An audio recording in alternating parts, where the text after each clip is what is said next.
היידה, סרטון ראשון. אהלן חברים, אני פה עם אלמוג, אהלן אלמוג. אהלן אח שלי היקר. נפגשנו פה בלה, הגעתי לפני יומיים. זהו, אני אשמח לשמוע קצת, לדבר איתו על המסע שלו להודו, מה הביא אותך לכאן. בגדול, החלום הוא חלום של 8 שנים. לפני 8 שנים נפגשתי עם חבר שעבדנו ביחד בצופים. ישבנו באיזה בר מפוקפק. אמרתי לו, תשמע, אני חייב לנסוע להודו, אתה רוצה לבוא איתי? ואז הוא אמר לי, תשמע, בוא איתי השנה לדרום אמריקה, שנה הבאה אני בא איתך להודו. מאז עברו... 8 שנים זה אחרי הצבא כזה? אחרי הצבא, כן, שהתחלתי לעבוד בצופים בגיל 22 כזה. מגניב. ומאז אני לא הגעתי להודו, הוא כבר לפני שנה היה בהודו, והוא הפקיר אותי ללכת לבד. אז הבטחתי לעצמי השנה שגם אם זה לבד, מתנה לגיל 30, אני עושה את זה גם לבד עם עצמי, וזה מסע מעניין. כאילו בחיים לא הייתי גם לבד בבית קפה. וואלה. כן. מעניין. כן. שנייה, מתי יום הולדת 30? היה בנובמבר. יאללה, מזל טוב. תודה. אז מה משך אותך בהודו? האמת שבזמן שאני הייתי בצבא, אחי עשה טיול של 7 חודשים בהודו. אז הוא אמר לי, תשמע, הודו כל כך יפה וכל כך זולה, שאין לך מה לחפש בדרום אמריקה, סע להודו. יש שם את הכל מהכל, לך תהנה. אז אחי תמיד זה משהו שהוא, אתה יודע, בסוף אני האח הקטן שלו, אז תמיד יש רצון להיות דומה לאח הגדול. כן. אז זה קצת מה שמשך אותי להיות כמו אחי. וואלה. מעניין. כן.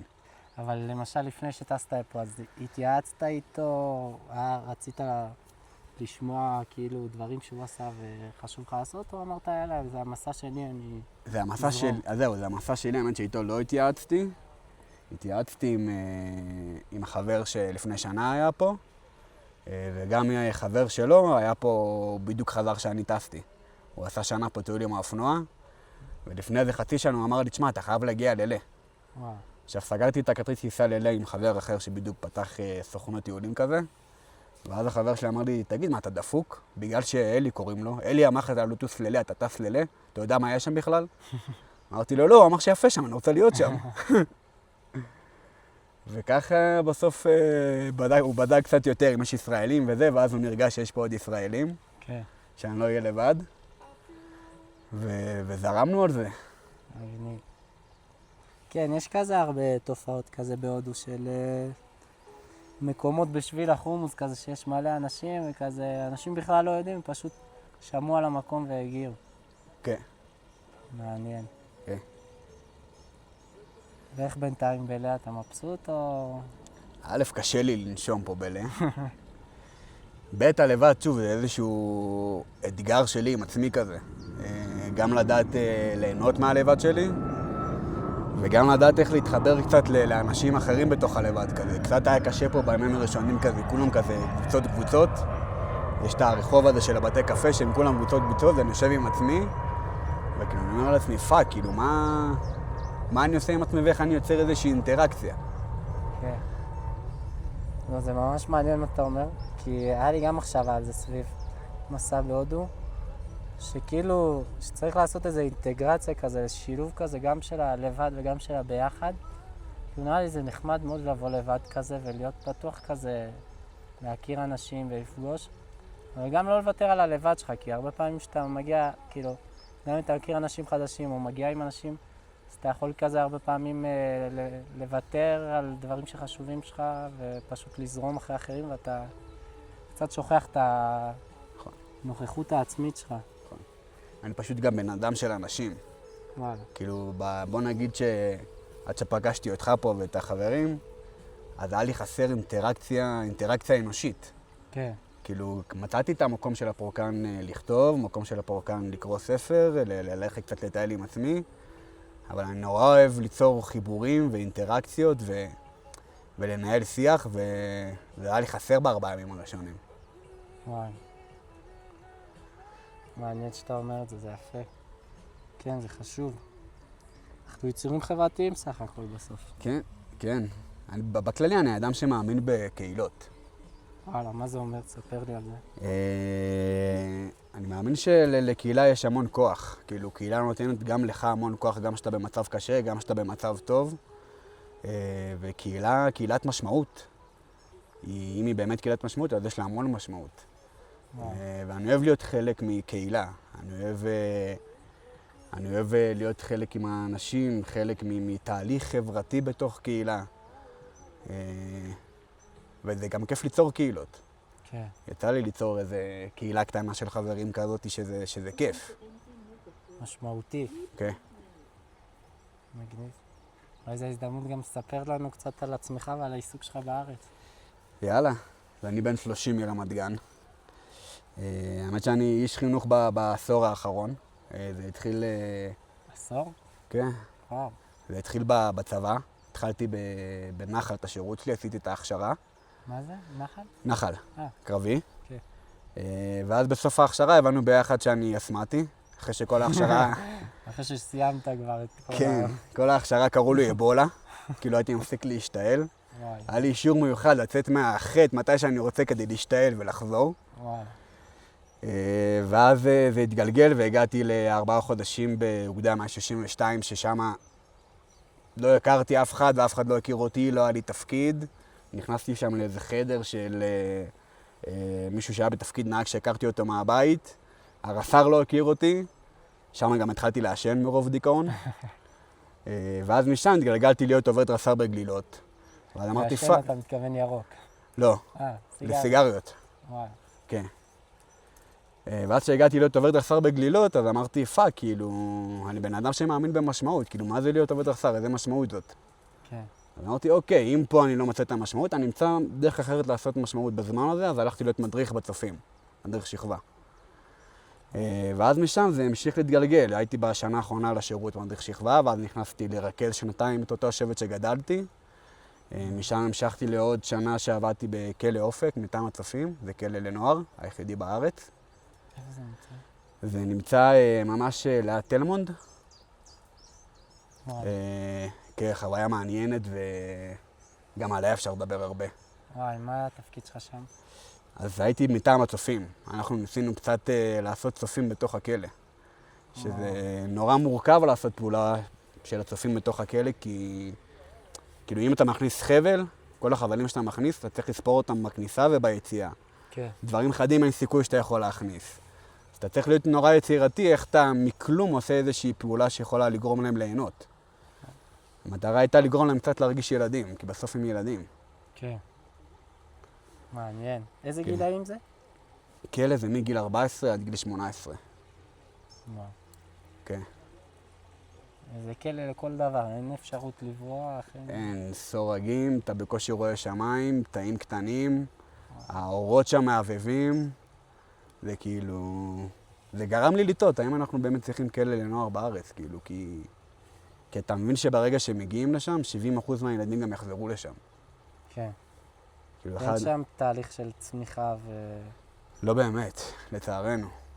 כאילו אחד הסיפורים שהכי זכורים לי זה איזה ילד שהיה בן 17, שהיה מאוד חכם ומאוד פיקח, ואז נתתי לו משפטי מוטיבציה כזה על החיים מפה ושם. אז הוא אמר לי, כל מה שאתה אומר זה נכון ויפה. אבל אמא שלי ישבה 10 שנים בכלא. אבא שלי ישב 20 שנה בכלא. כשהייתי בן 7 ראיתי את אח שלי חותך למישהו את הגרון באמצע הסלון. איזה עתיד יש לי? אני לא מכיר עתיד אחר, זה העתיד שלי. אין לי שום עתיד אחר. ופה גם עולה השאלה, אם הכלא זה באמת כאילו... זה הפתרון נכון לדבר הזה, כאילו בסוף עם ילדים. כן. מגיע להם עתיד טוב. כן. וואו, ממש. משם לאיפה המשכת? ואז משם המשכתי לעוד שנה בשבט אחר ברמת גן, שזה שבט יותר פריפריה. אני לאורך כל הדרך שלי מנסה להאמין בצמצום פערים של שוויון הזדמנויות. איך אפשר לצמצם את הפערים האלה ולתת הזדמנות אמיתית לאלה גדלו בתנאים פחות... כן. אז שם הייתי גם 1.5 שנה, ומשם המשכתי להיות אחראי על כל התנועות נוער בעיר רמת גן. ואז משם מצאתי את עצמי, ממש לפני ה-7 באוקטובר התפטרתי משם, מתוך מחשבה של... בדיוק היה בחירות עירוניות אז הלכתי לעזור לאיזשהו מישהו שנורא האמנתי בו למועצה. ואז התחיל 7 באוקטובר ונשארתי בלי עבודה. האמת שבאותו זמן אבא שלי גם היה חולה סרטן 3 שנים, ובאותה שנה בדצמבר הוא גם נפטר. אז אני כל החודש האחרון הזה, תוך כדי המלחמה, מנובמבר עד דצמבר, הייתי מופתל, אבל כאילו הייתי בעיקר איתו בבית חולים ללוות אותו. ואז משם, בגלל שאני באמת מאמין במשמעות, אז יצא לי גם לעבוד קצת עם הילדים של נתיב העשרה שהגיעו לתל אביב. המפונים. כן. בבתי מלון הם היו? איפה הם היו? הם היו בבית מלון ממש על החוף ים בתל אביב, והם היו גם בבית ספר בתל אביב. אז הלכתי להיות תומך הוראה כזה, לנסות להיות איתם ולעזור להם. זה היה לא פשוט, הם היו נורא בהתנגדות לכל דבר, והמון כעסים, כאילו בסוף הם עברו חוויה נורא לא פשוטה. כן. אמנם אצלם כן היה מעגל סגור בתוך הקיבוץ הזה, של כן היו הרוגים, אבל לא היה מישהו שהוא חטוף, או מישהו שלא יודעים מה הוא נהדר, או לא יודעים מה קורה איתו. החבר'ה של נתיב העשרה. כן. אבל עדיין, זה היה נורא מורכב. ומשם המשכתי למרכז נוער, 50% משרה בשנה האחרונה של התואר שלי. עשיתי תואר בסמינר הקיבוצים, חינוך דמוקרטי ותעודת הוראה בספרות והיסטוריה. מה זה אומר חינוך דמוקרטי? תסביר לנו על זה. חינוך דמוקרטי, יש כל מיני גישות כאלה ואחרות שמדברות על איך אתה יכול לעשות חינוך שהוא זה קצת להביא את הבלתי פורמלי לתוך הפורמלי. לאו דווקא הבית ספר דמוקרטי שבוחרים הכל, אבל איך אני משתף את הילד בתוך התהליך שלו, ואני לא בוחר בשבילו מה התהליך שלו. ולמה זה חשוב בעיניך? כי בשביל שילד יעבור תהליך, אני חושב שהוא צריך לבחור מה הוא רוצה ואיך הוא רוצה להיות בתוך התהליך הזה. אם אני אבחר בשבילו, אני יכול לבחור, אבל הוא לא באמת יעבור תהליך אם הוא לא רוצה בזה. כן. אני זוכר בצבא, היה קטע שהרבה פעמים החנטר, חניך תורן, היו לוקחים מישהו בעייתי קצת. למה? כי יש קטע בתחושה של השייכות, כאילו, וההרגשה שזה משהו שהוא שלי, כאילו. זה לא באים ומנחיתים עליי. אני יכול לבחור, יש לי את היכולת הזאת. זה נותן לך הרבה כוח לגייס את הילד, כאילו, לטובתך. זה לא משהו שמנחיתים עליו מלמעלה. חד משמעית. שייכות זה, אני חושב שזה אחד המרכיבים הכי חשובים בכל מקום למען ילד. שהוא יכול להרגיש שיש לו לאן להגיע. שיש לו לאן לחזור גם אם זה לא הבית שלו. שיש מי שיקבל אותו כמו שהוא. איך מייצרים תחושה כזאת בבית ספר שבסוף לא יודע כמה שעות התלמידים שלהם בזה?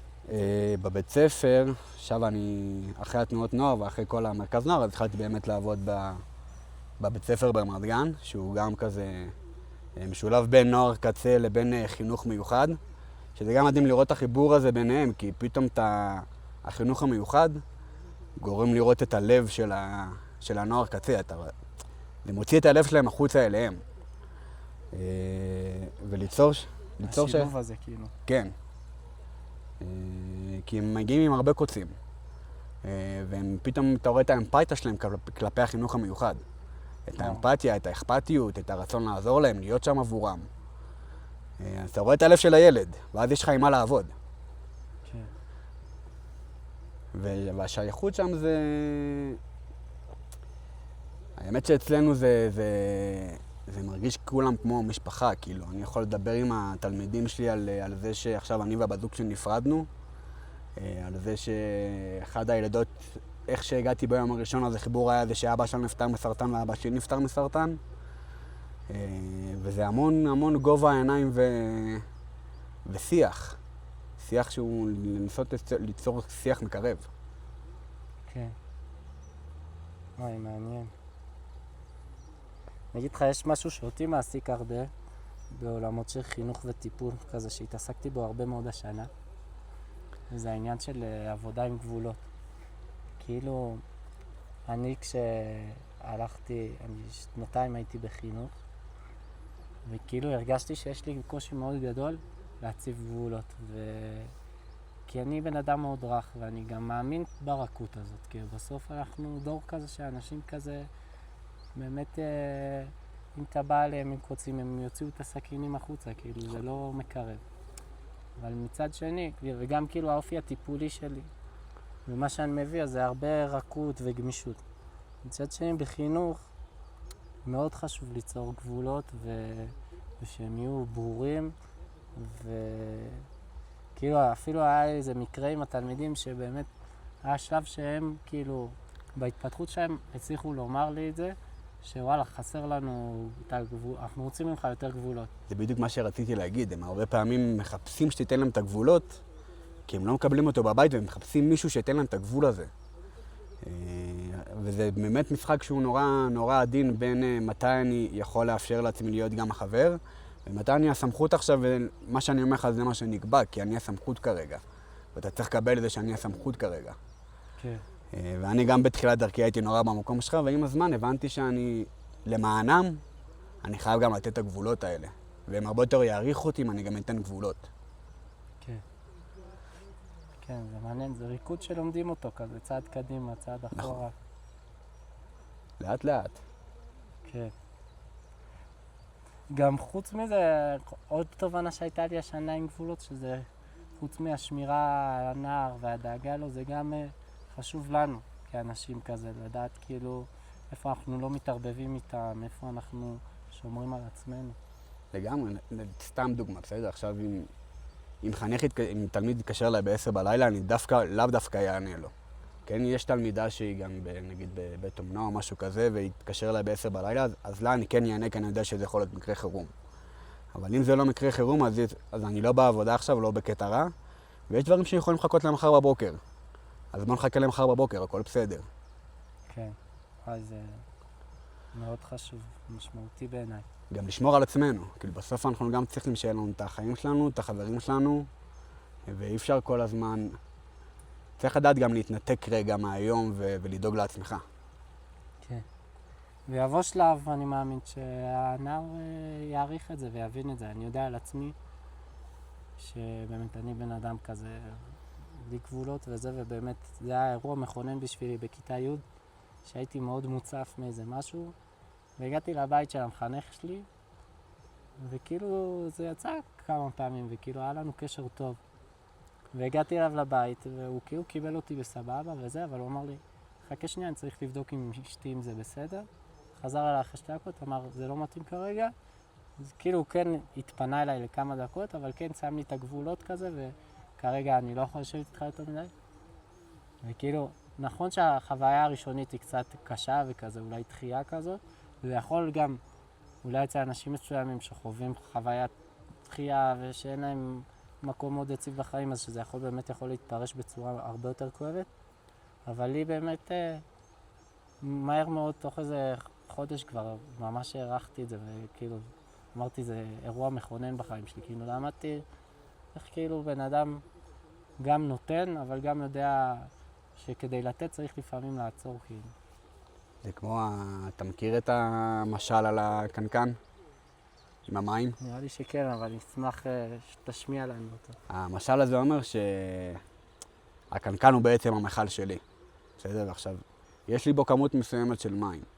עכשיו, אם אני כל הזמן אשפוך את כל המים ולא יודע גם למלא בחזרה מים, אז לא יהיה לי מה לתת בהמשך, כי אני כבר אהיה מרוקן.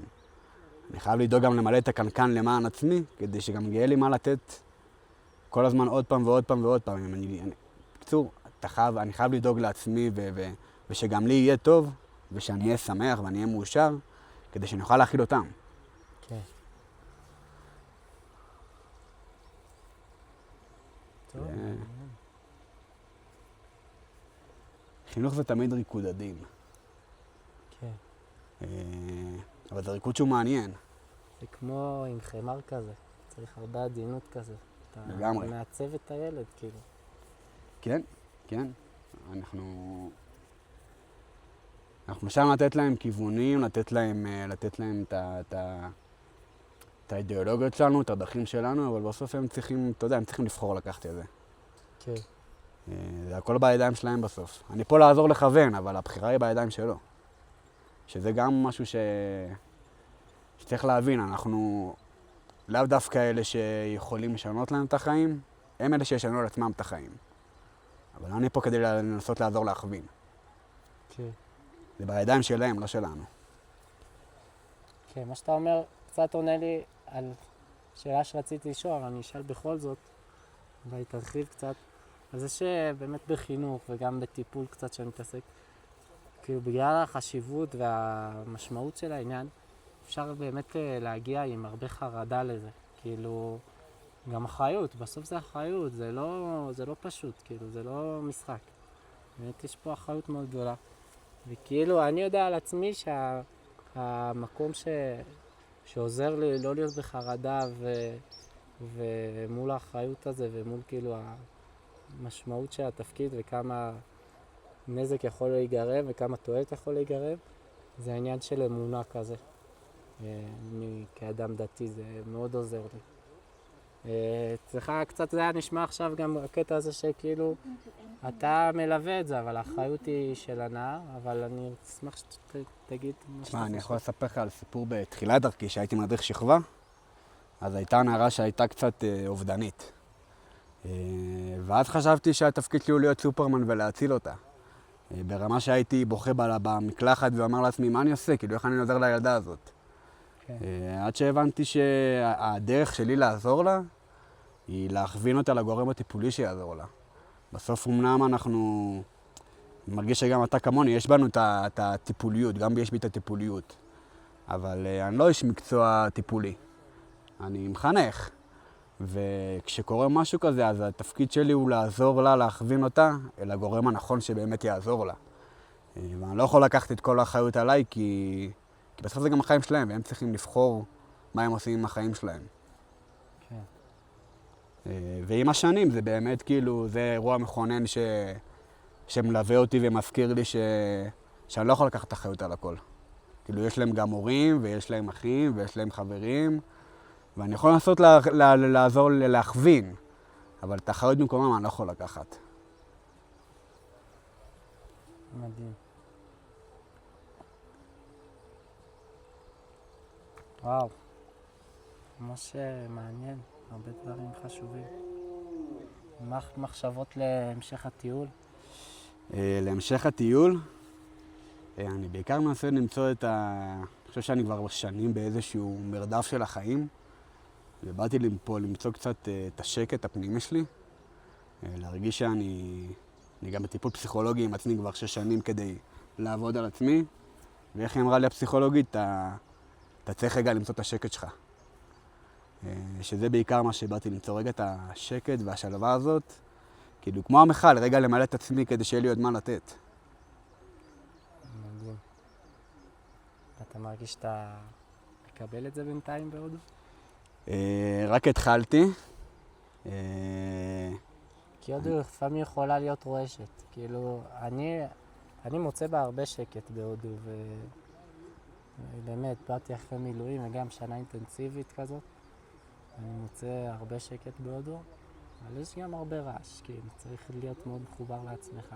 חד משמעית. אני חושב שיש לי את היכולת להתחבר לעצמי, לנתק את הרקע, וכאילו כשאני נכנס לעמוד כתיבה, אני בעמוד כתיבה ולא משנה מה יקרה סביבי, אני בתוך העולם שלי. כן. יש לי עוד דרך כדי למצוא את השקט, אבל אני חושב שאני בהתחלה טובה. מדהים. מה היית רוצה לאחל לעצמך עוד חודש וחצי שאתה חוזר לארץ? איזה בן אדם היית רוצה שיחזור לארץ? בן אדם שהוא גם יודע את הלבד שלו, שהוא גם שמח בלבד שלו, שהוא מרוצה מהלבד שלו, שהוא לא מפחד מהלבד שלו. ובעיקר, שוב, הרוגע הפנימי הזה והשקט הזה של all good. לא צריך לחיות בתוך המרדף, אפשר להתנתק. כן. מדהים, אחי. איזה כיף. תודה רבה לך, חבר. תודה רבה. אמרת מלא דברים מעניינים וחשובים שמעוררים מחשבות. באהבה. יאללה, אחי, תודה. תן איזה חיבוק. בדוק. בסדר.